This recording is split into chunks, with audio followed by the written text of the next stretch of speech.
Hi, everybody. Welcome to our live stream. We will be talking about the key to healing. So today's going to be a lot of fun, and we're going to have an inquiry. So to kick us off, let's explore this a little bit. Healing in science is education. It's the elimination of disease in the sense that sin, missing the mark, imperfect apprehension is the disease. The educator, that the patient or pupil grows for help in the self-discovery of his divinity, doesn't deny the sin or sickness. They're not his disease. His disease is the ego image he has mistaken for the ego, his true self. One of the first steps in the educational process is acquainting yourself with your ego image. This confrontation with habitual thought patterns, many of which the patient may not be conscious of holding, is of huge value and must precede the understanding essential for leaving the mortal basis of belief. A Christian Scientist will not ask him or herself why or how they got into trouble, since what confronts you as trouble is the mistaken sense of yourself. The all-knowing mind never got into trouble and does not have to get out. The ego image never gets out since it is the trouble. You tell me it's your experience that healings in Christian Science are lessening and that more Christian Scientists are finding it necessary to have medical aid. I don't think this is surprising. Christian Scientists have rested too long believing conditioned thinking means the elimination of symptoms rather than the healing of disease through the awakening to the truth of being. What you call no healing of the physical body is a spiritual fact coming to view that body is metaphysical conscious thought. Mrs. Eddy made this point clear so many times in the Christian Science textbook.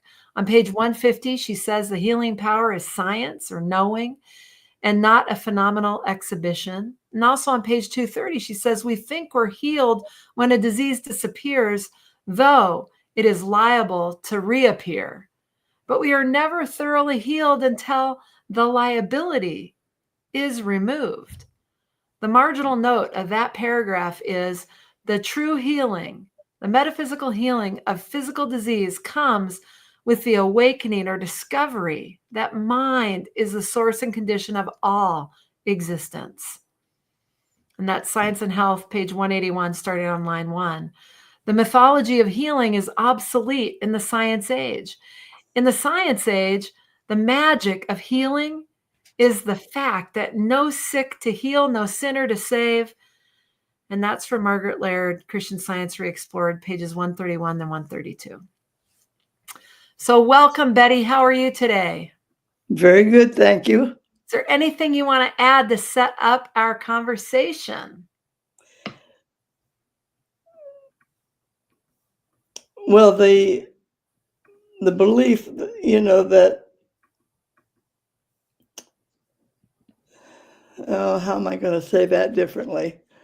I thought of something to say about it, and now I can't think back what it was. But anyway, but we have a belief that the way things look is the way things are. Right. And that's sort of every day hammering away saying, see this, this is the way it looks. Oh boy, that's it. And we buy into it because it's always in front of our nose. Yeah. And so it's a real discipline to learn to recognize that the way it looks is only there because there is a reality present. But Yeah. you may not see the reality, so it's good to know about it so you don't get overwhelmed with the look of it. Right. Well, it's really easy to get overwhelmed with the look of it. Yeah, we just think seeing is believing. Yeah. Well, so what else? You want to dive in? Let's dive in. Okay. So in Christian Science Re-Explored on page 132, Margaret Laird wrote, "Let ideas unfold from your own withinness, letting your own mind, your own being do the reading." Yeah, and it's that is such a loaded sentence because your own mind is not the human brain trying to figure something out. It's a listening that has the intelligence that constitutes your being speaking. Mhm. Yeah. Yep.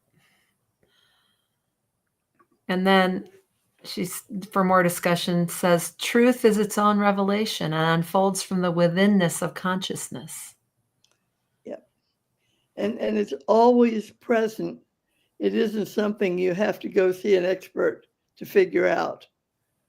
It's like your own being, reality present, Right. never goes anywhere. It's always present. It's Mhm. always there. Without that, there's no look of you. Mhm.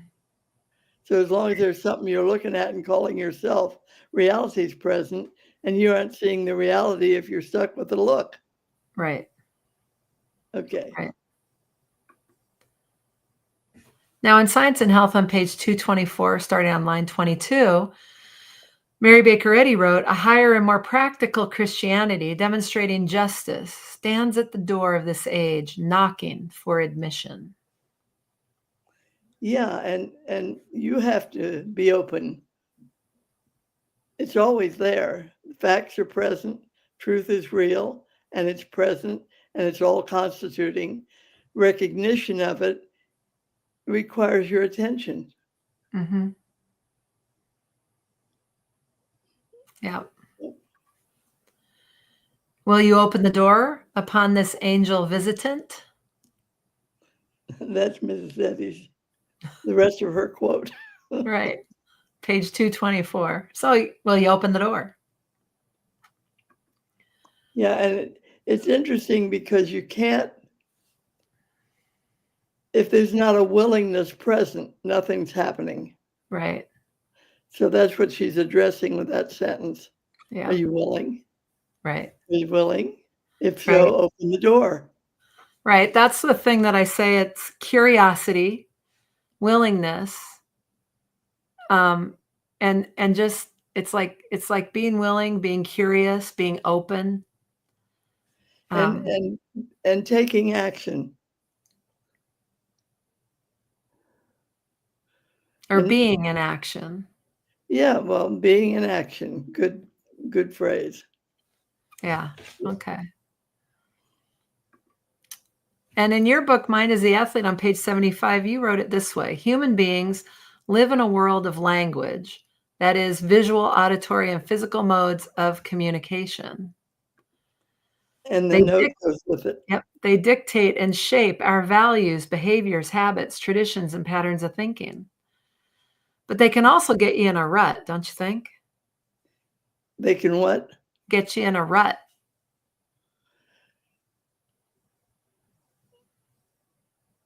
Well, it depends if you are making a routine out of some idea. That Right. can be a rut. Well, that's a lot of what happens, though, isn't it? Yeah, I think that's the way human beings deal with life. Right.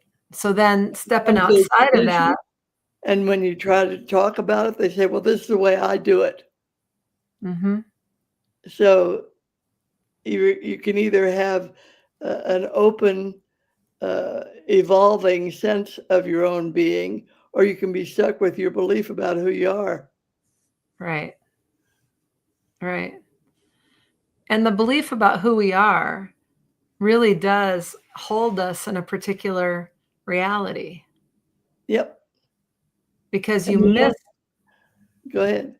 you miss so much. You miss what's what you can't even see it. You don't even know you're missing it, right? It just looks Right. like not possible. Yep. Yeah. Okay, in Christian Science Re-Explored on page 132, Margaret Laird wrote, "Science postulates that if there is life, there is a reason or principle for it."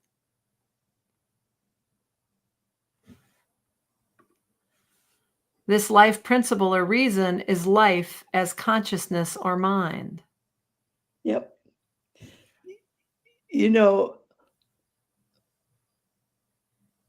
there was, I think Margaret said this in a seminar or something, but when you are acknowledging the facts of being, when you're acknowledging the truth, when you're acknowledging reality, for instance, the thing that's doing that acknowledging looks like you saying something, but it's actually being speaking. Yeah. It's your own being speaking instead of the Betty view speaking. Right. I think it's important to begin to get a sense of the fact that there is a reality present when the physical picture called Betty shows up. Mm-hmm. Because a lot of times when you're right on the edge of the fact of being and acknowledging it, it is something else speaking other than Betty. Mm-hmm. There's a reality present that's seeing something beyond what it saw 10 minutes ago. Right. Well, wouldn't that be open, being willing, being curious, Well, and allows for things to open up that aren't otherwise evident. you might be willing, but you might not realize that you're not allowing. Right. So you Okay, have to so kind of get a allowing. picture of how you're stopping yourself. Right. Okay. All right. That's cool. All right. And then Science and Health, Mary Baker Eddy on 224, starting on line 28, says, truth brings the elements of liberty. Yep. On its banner is the soul-inspired motto, slavery is abolished. Yep. And slavery is being locked into your belief systems rather than being open to all that's possible, constituting your universe, actually being yourself expressing. Right. Yeah. I could see that. And when you're, I suppose when you're outside of that, when you're buying into the picture and all of that, well, then you've got the fundamental disconnect Right. with being. With yourself. Yeah. Okay. And then your book, you wrote Mine is the Athlete on page 76. You wrote, language of form occurs because being is present. Yep. There wouldn't be any language if reality weren't present. Right. Well, it gives rise to everything that is or seems to be. That's right. And the fact is, all that science is pointing out is that your point of view on what you're seeing is not accurate 99% of the time. Okay. Because you're believing a picture that's projected of your experience rather than the fact that's present allowing the experience. Yeah, I like that. You're seeing your belief, not the fact that's allowing the experience. Yep. I like that. Okay. The perceiver and the perceived are one. Mm-hmm. There's just one thing going on. Right. But I pull the wool over my eyes. Well, I lose track of it. Right. I don't deliberately pull the wool over my eyes. I just forget who I am. Yeah. And trot along with the picture. Right. And then try to rearrange the furniture. Yep. As opposed to let it back in order. Yeah. Right. Okay. And in Christian Science Explored, Margaret Laird said, health is the fact. If sickness were not capital health beyond health and sickness, no techniques could possibly evolve for the identity of capital health. Yep. When we talk about capital health, we're not talking about the physical look. We're talking about the spiritual fact. Right. Yep. Right. Truth makes man free. Mary Baker Eddy said that on 225, line 3. And you may know when first truth leads by the fewness and faithfulness of its followers. Yep. And what's that mean? It takes true discipline. Well, we live so much with the view and with the way we see things that we forget that the view really doesn't exist outside of our own assumption, because it's the point of view of a reality, and we're giving it lip service thinking it's the total reality, when actually it doesn't have any presence except as our view. What we want to remember is that there is a reality, absolute, perfect, whole, complete, joyous, free, present. If I'm not living joyous, free, whole, complete in my experience of living, it's because I have bought the picture that there's a Betty trying to figure things out. Instead of, oh yeah, there's a reality present known as Betty, and everything is already worked out. Perfection is present. Right. Right. And then in your book, Mind is the Athlete, on page 76, you wrote, the universe as we know it is actually the descriptive language of human experience acknowledging a non-visible source. Yeah, right. Read that again slowly. The universe as we know it is actually the descriptive language of human experience acknowledging a non-visible source. Yeah.